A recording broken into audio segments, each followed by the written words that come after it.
माझी चूक झाली, पुन्हा नाही होणार. उल्हासनगरच्या जाहीर सभेत उद्धव ठाकरेंनी शेवटी ती गोष्ट सांगितलीच. कल्याण कोणाच्या बापाचं नाही, त्यामुळे कल्याणमध्ये नुसतं घडायचं नाही, पाताळात घडायचंय. गद्दारांचं डिपॉझिट जप्त झालं पाहिजे. पुन्हा शिवरायांच्या जन्मभूमीत असे गद्दार जन्माला आले नाही पाहिजेत. यापुढे निष्ठावंतांना तिकीट दिली जातील. याआधी माझी चूक झाली, आता अशी चूक कधीच होणार नसल्याचं म्हणत उल्हासनगर येथील सभेत शिंदे गटाचा उद्धव ठाकरे यांनी समाचार घेतला. माझी शस्त्र किती लखलखती आहेत, यापुढे गद्दारांचं बुरुज टिकणार नाही. गद्दार आता दिल्लीत लादी पुसतात, भांडीकुंडी साफ करतात. काल मोदींनी साफसफाई केली, ही चांगली गोष्ट आहे. आम्ही जाहीर केल्यानंतर मोदी काळाराम मंदिरात गेले.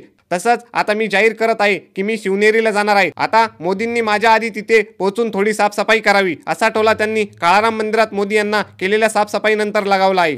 हा सगळा कोकणी पट्टा असून शिवसैनिक सिंधुदुर्गपर्यंत एकवटले. या शाखेचं उद्घाटन बाळासाहेबांनी केलंय. यामुळे हा शिवसैनिक निष्ठावंत आहे. इथे खोके चालणार नाहीत. एकनाथ शिंदेच्या घराणेशाहीला गाडण्याची सुरुवात इथूनच होणार आहे. शिवसेनेचा हा भगवा गफदारांच्या हातात सोपवला जाणार नाही, असा पण खासदार संजय राऊत यांनी केला.